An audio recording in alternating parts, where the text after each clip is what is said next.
Hello mga ka-DJ, so welcome back to DJ Kebs TV. Okay, so ngayong araw mga ka-DJ, pag-uusapan po natin ay mag-unboxing lang po tayo nitong pinagawa kong tour case para po sa aking DJ controller. Okay, at syempre po mga ka-DJ, bago po tayo magsimula, shoutout po sa napakatali kong kaibigan dyan sa province of Romblon, kay Sir Martin Manrique, na kung saan mga ka-DJ, siya po ito ang gumawa.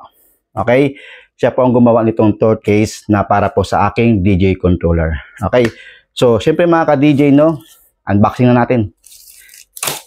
Okay, para malaman natin mga ka-DJ kung talagang pan siya, swak.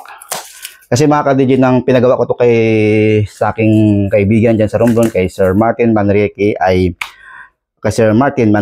so sa akin mga ka-DJ yung mga materyales, at siya na po mga ka-DJ, bali mga ka-DJ labor lang po yung binayaran ko sa kanya. Lahat ng mga materials mga ka-DJ at kailangan niya, ako nag-provide. So para lang talaga mga ka-DJ na meron na talagang lalagyan yung aking Newmark Mixcraft FX Pro. Kasi yung mga ka-DJ, yung tawag dito, yung kanya kasing carton na lalagyan ng Newmark talaga is nabasa na siya mga ka-DJ. So ngayon mga ka-DJ, atin mo itong i-unboxing para makita natin kung gaano nga ba ka-quality yung gawa ng aking kaibigan dyan sa Romblon na si Sir Martin Manrique. Okay.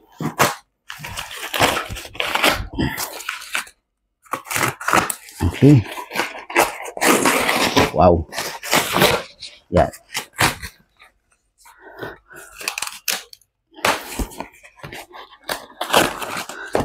Kasi mas maganda talaga mga ka-DJ na meron talagang torque case yung inyong mga DJ controller para safe din mga ka-DJ. No? Kasi sa akin kasi mga ka-DJ, sa carton ko lang talaga nilalagay yung DJ controller ko, na kung saan talaga pag may gig talaga ako is talagang sinisecure ko na hindi siya dapat na maipit ng mga gamit. Pero ngayon mga ka-DJ, meron tayong torque case, wala nang problema. Kasi kahit tumagan. Okay. So yun mga ka-DJ, no? Wow. Ganda.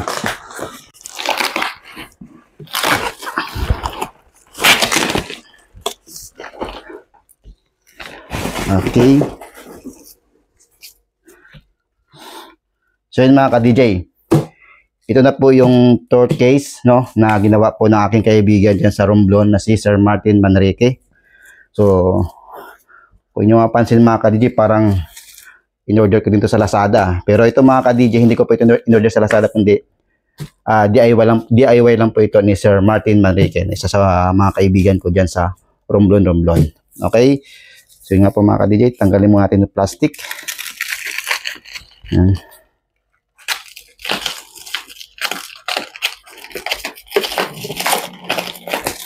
Bale, itong lahat mga ka-DJ ng mga materials, ito ako rin mag-provide. In-order ko lang mga ka-DJ sa Lazada to.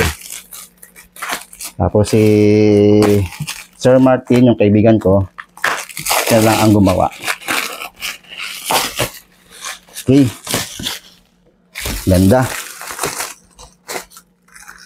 Sana sumakto yung DJ controller ko dito. Kasi nung nagpagawa kasi ako kay Sir Martin Manrique sa aking kaibigan, ay sukat lang po yung ginamit namin sa kanya. Sinukat ko lang yung DJ controller ko.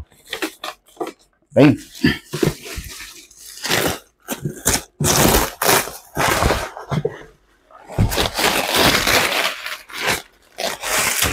Okay. So ito na mga ka-DJ, yung finished product po ng kaibigan ko na si Martin Manrique. Yan po. So ito mga ka-DJ, ito yung binili ko sa dati. Ito mga ka-DJ ay binili ko sa Lazada. Okay?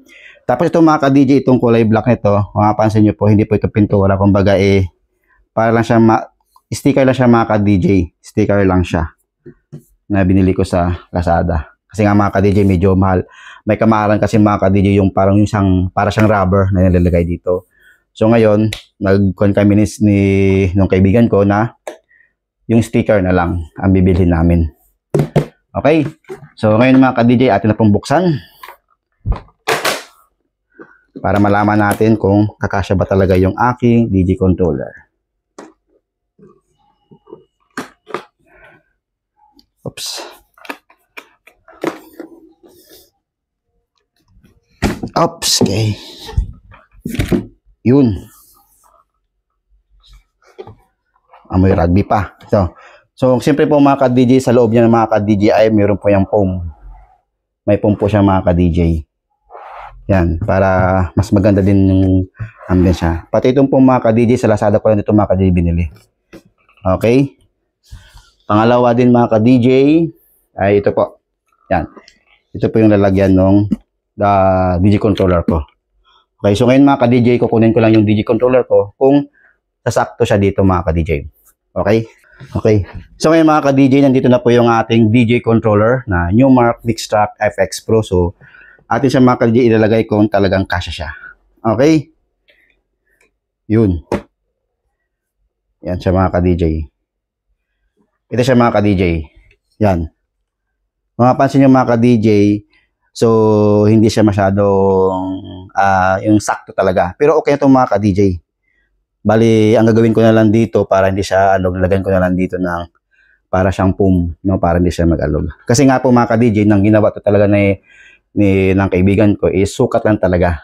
So, pero okay na itong mga ka-DJ, at least po, safe na safe po yung ating DJ controller. Yan po, no? Yan. Safe na safe siya. So, tayo natin mga ka-DJ na itaob. Ay, talagyan natin mga ka-DJ ng so, yun. Yan. Importante dito mga ka-DJ ay safe po yung ating DJ controller. Kahit may gig tayo, mapatungan man to ng anong bagay, okay lang. Kasi secure naman yung ating gamit. Yan. Okay? So, okay lang para mga ka-DJ, ano? Kahit mga ka-DJ na hindi siya sakto dun sa lalagyan niya, nung ginawa ng kaibigan ko, kahit ganun mo siya, safe. Oh. Ayos. Yan. Kaya sa mga taga-rumblon-rumblon dyan, no, at gusto nyo po magpagawa ng ganito kay Sir Martin Manrique, okay, ilagay ko lang po mga ka-DJ yung link niya o yung kanyang Facebook account. Yan. Ganda. At least mga ka-DJ, no? Ito talagang mga ka-DJ yung kan ko talaga eh. Yan. Okay siya. Safe pa rin siya. Yan. Tapos, kalimutan ko, naglagay pa dito si Sir Martin na yung, kung halimbawa na dito may ilalagay yung mga kalmo, yung brush, tapos yung control, yung mga audio out, yung kalmo, yung mga ginagamit mo pang sa audio out, tapos yung kanyang USB cable. Yan. Ayos.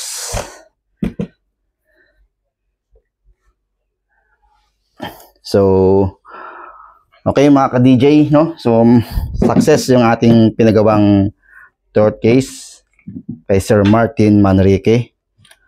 Ayos. Tapos pa mag-DJ tayo, mag-gig, yan. Patong lang dito. Yan, ganun lang. So, again, so siyempre mga ka-DJ, hanggang dito na lang po yung ating video. Okay, at sigit sa lahat, maraming salamat sa kaibigan ko, Sir Martin Manrique, at kung gusto nyo po magpagawa sa kanya ng ganitong third case, dyan po sa mga taga-rumblon-rumblon po dyan, so ilalagay ko lang po yung link, no, or Facebook account ni Sir Martin Manrique dito sa screen. Okay? So again mga ka-DJ, maraming salamat ulit. Maraming salamat po sa pagsama nyo sa ating vlog. God bless you mga ka-DJ.